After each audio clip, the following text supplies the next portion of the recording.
Good morning students, welcome to the TSN school. Today we'll continue with our last chapter, chapter 3rd, an empire across 3 continents. Now come to the page number 71, first paragraph.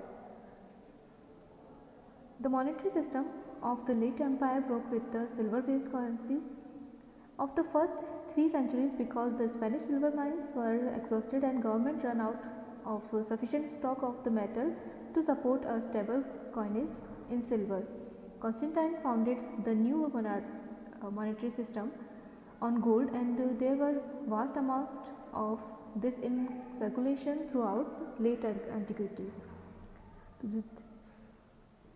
Roman Empire था, उसमें पहले silver based currency थी, लेकिन ये इसका प्रचलन था 3 centuries तक। लेकिन उसके बाद में क्योंकि स्पेनिश जो सिल्वर माइंस थी वहाँ से सिल्वर मिलना बंद हो गया था, उसकी वजह से सिल्वर बेस्ड करेंसी जो करेंसी सिस्टम था उसे रोकना पड़ा और उसकी जगह कंस्टेंटाइन ने एक नया मॉनेटरी सिस्टम स्टार्ट किया जो गोल्ड बेस्ड था। और उसी का बाद की जो एंटिक्विटीज़ है, लास्ट लेटर पीरियड जो है रोमन एम्पायर का, उसमें बहुत ज़्यादा मात्रा में कह सकते हैं गोल्ड कॉइन का ही यूज़ होता था। तो गोल्ड बेस्ड जो मॉनेटरी सिस्टम है वो स्टार्ट हुआ था। The late Roman bureaucracy, both the higher and middle echelon, was comparatively affluent groups because the draw of bulk of its salary in gold and invested much of this in buying up states like land. There was of course also a great deal of corruption, especially in the judicial system and in the administration of military supplies. The extortion of the higher bureaucracy and the greed of the provincial governors were proverbial, but government intervened repeatedly to curb these forms of corruption. We only know about them in the first place because of the laws that tried to put an end to them, and because historians and other members of the intelligentsia denounce such practices. तो Roman साम्राज्य का जो letter period है उसमें bureaucracy के दोनों ही जो Athlon से जो कि हायर है या मिडिल, दोनों ही जो ग्रुप्स है वो कंपेरेटिवली बहुत ज़्यादा रिच थे, क्योंकि उनकी जो सैलरी मिलती थी उन्हें वो गोल्ड में मिलती थी और वो इसको इन्वेस्ट करते थे स्टेट्स को बाय करने में, जैसे जस्ट लाइक लैंड, इनको ख़रीदने में वो अपनी सैलरी को इन्वेस्ट करते थे। तो इसके साथ ही वहाँ रोमन एम्पायर में करप्शन भी बहुत ज़्यादा था, specially in the judicial system और एडमिनिस्ट्रेशन ऑफ मिलिट्री सप्लाईज़ में, जहाँ पर बहुत ज़्यादा करप्शन देखने को मिलता है। और जो गवर्नमेंट थी वो इसको रोकने के लिए बार बार प्रयास करती रहती थी, कोशिश करती रहती थी उसके लिए, और इसका हमें पता चलता है वहाँ पर लॉ बनाए जाते थे टाइम पे, उसकी वजह से जो करप्शन था उसे रोकने के जो प्रयास होते थे उनके बारे में पता चलता है। इसके साथ ही जो वहाँ का जो इतिहासकार है या फिर जो इंटेलिजेंस वर्ग था, बुद्धिमान लोग थे, वो उसको विरोध करते थे करप्शन का। तो इस तरह का ये जो भ्रष्टाचार होता है उससे रोकने के लिए भी गवर्नमेंट की तरफ से भी प्रयास होते थे, साथ ही वहाँ का जो बौद्धिक वर्ग था, इंटेलिजेंसिया था, वो भी उसको रोकने के लिए उसका विरोध करता था। Now next, this element of criticism is a remarkable feature of the classical world. The Roman state was an authoritarian regime. In other words, dissents were rarely tolerated and the government usually responded to protest with violence. Yet a strong tradition of Roman law had emerged by the 4th century, and this acted as a brake on even the most fearsome emperors. Emperors were not free to do whatever they liked, and the law was actively used to protect civil rights.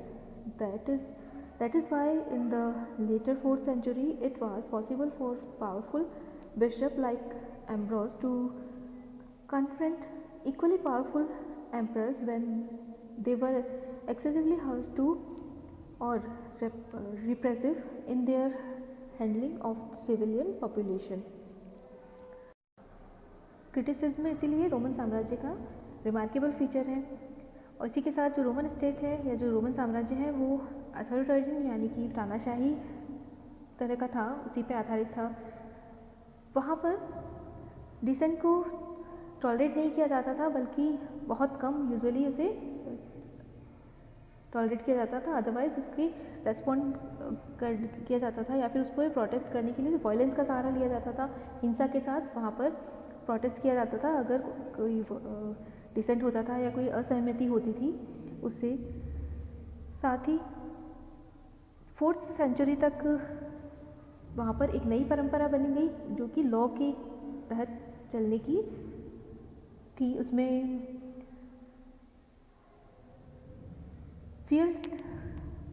Fearsome जो emperor थे, यानी जो बहुत ही शक्तिशाली थे, उन्हें भी कानून के अनुसार काम करने के लिए लॉ के तहत उन्हें बाध्य किया जाता था और उन्हें अपने इच्छा से काम करे वो ऐसा नहीं होता था।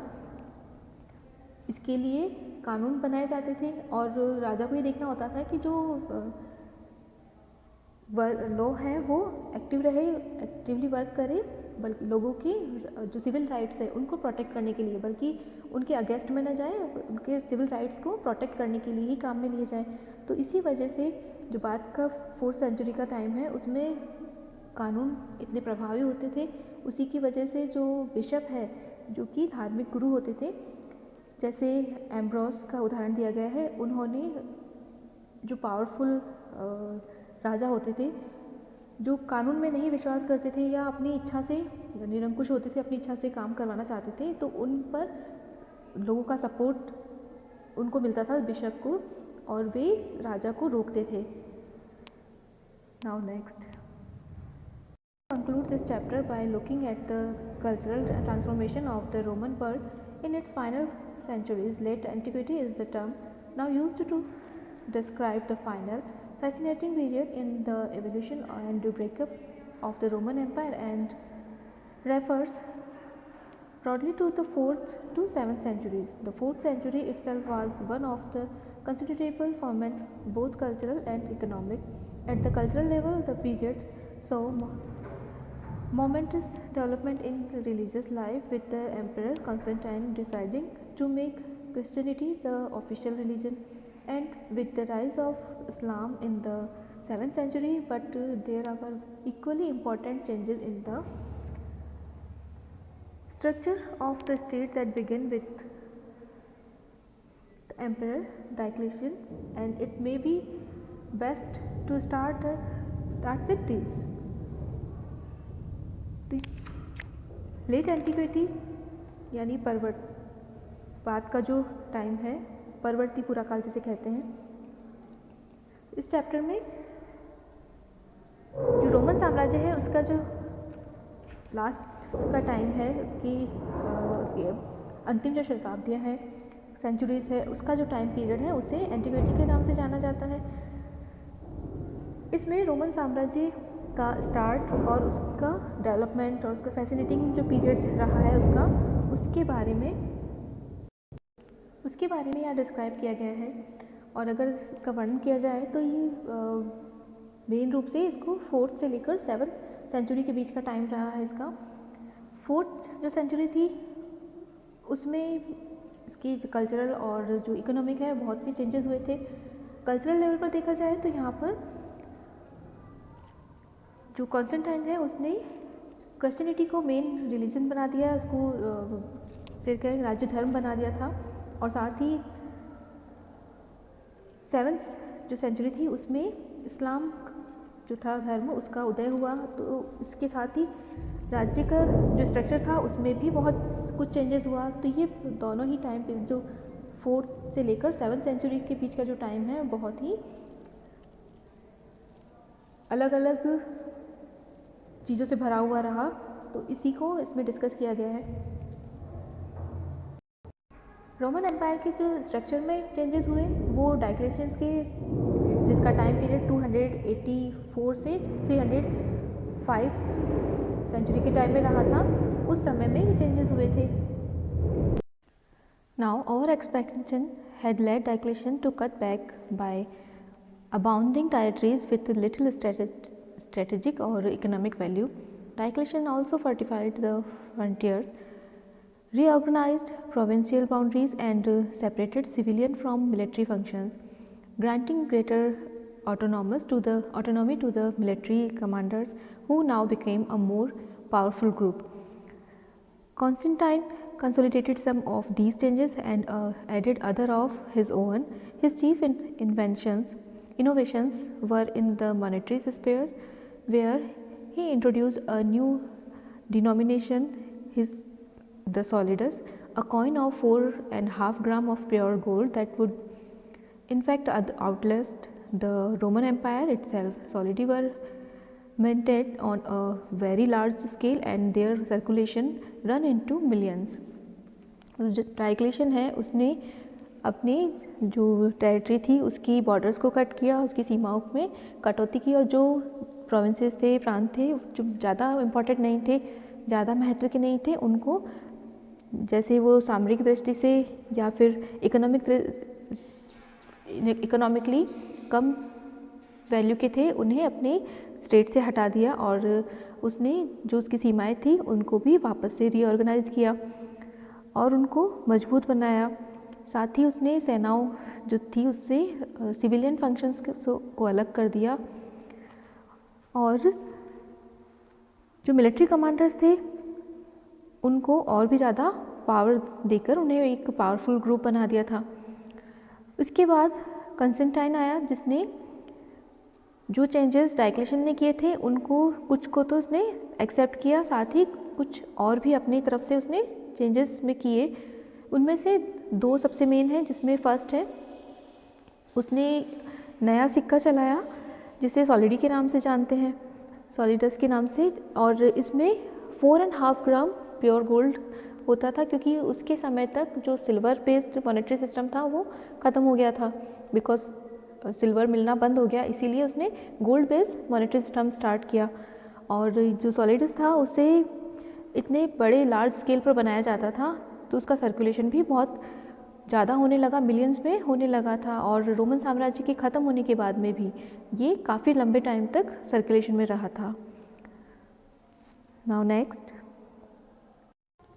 the other area of innovation was the creation of a second capital at Constantinople, at the site of modern Istanbul in Turkey and previously called Byzantium, surrounded by three sides of the sea. As the new capital required a new senate, the 4th century was a period of rapid expansion of the governing classes, monetary stability, and an expanding population simulated economic growth, and the archaeological records shows considerable investment in rural establishment, including industrial installation like oil pressure and glass factories, in newer technologies such as screw pressure and multiple water mills, in a revival of the long distance trade with the east. तो Constantine का जो second change था वो ये था कि उसने अपनी नई कैपिटल बनाई जिसे कॉन्स्टेंटिनोपल के नाम से जाना जाता है, और ये पहले जो मॉडर्न एज है उसमें इस्तांबुल या टर्की के नाम से जानते हैं, जिसे पहले प्रीवियसली बाइजेंटियम कहा जाता था। तो ये 3 तरफ से समुद्र से घिरा हुआ स्थान था। जब नई कैपिटल बनी तो उसके साथ ही नई सेनेट की भी ज़रूरत हुई, तो इसकी वजह से 4th सेंचुरी में गवर्निंग क्लास का भी बहुत ज़्यादा विस्तार हुआ। मॉनेटरी सिस्टम के स्टेबल होने से, पॉपुलेशन के बढ़ने से जो आर्थिक विकास था, इकोनॉमिक ग्रोथ थी, वो भी बहुत अच्छी हो गई। और आर्कियोलॉजिकल जो रिकॉर्ड्स हैं उससे भी ये जानकारी मिलती है कि लोगों ने जब स्टेबिलिटी आ गई थी मॉनेटरी सिस्टम में और इनकम भी बढ़ने लगी तो उन्होंने इन्वेस्टमेंट करने लगी, एक तो रूरल इस्टेब्लिशमेंट में, ग्रामीण उद्योग धंधों में, और जो औद्योगिक प्रतिष्ठान जिसे बोलेंगे उनमें इन्वेस्टमेंट बढ़ने लगा। और इसके साथ ही लॉन्ग डिस्टेंस के जो ट्रेड हैं उनको भी बढ़ावा मिला, वो भी ईस्ट में लॉन्ग डिस्टेंस के ट्रेड किए जाने लगा, जिससे जो इस तरह का व्यापार था उसे एक तरह से पुनरुत्थान हुआ, उसका रिवाइवल हुआ। All of these carried over into strong urban prosperity that was marked by new forms of architecture and an exaggerated sense of luxury. The ruling elite were wealthier and more powerful than ever before. In Egypt, hundreds of papyri survive from these later centuries, and they show us a relative affluent society where money was in extensive use and ruler states generated vast income in gold. For example, Egypt contributed taxes of over 2.5 million solidi a year in the reign of Justinian in the 6th century. Indeed, large parts of the Near Eastern countryside were more developed and densely settled in the 5th and 6th centuries than they would be even in the 20th century. This is the social background against which we should set the cultural developments of this period. जब economic growth बढ़ गई तो urban prosperity भी बढ़ गई, जिसकी वजह से नए फॉर्म में आर्किटेक्चर बढ़ा और लग्जरी लाइफ स्टाइल में भी बदलाव हुआ और उसमें भी बहुत ज़्यादा बढ़ावा मिला लग्जरी लाइफ को। तो जो शासक वर्ग या जो रूलिंग एलिट थे वो और ज़्यादा वेल्दी और पावरफुल हुए, जितना वे पहले कभी भी नहीं थे। बहुत ज़्यादा उनकी पावर में बड़ा ग्रोथ हुई, वेल्थ में भी उसकी वजह से ग्रोथ हुई।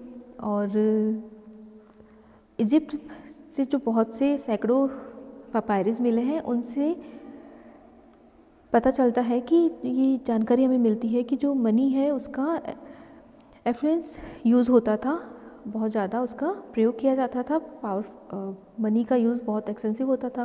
और जो ग्रामीण स्टेट्स है वहाँ पर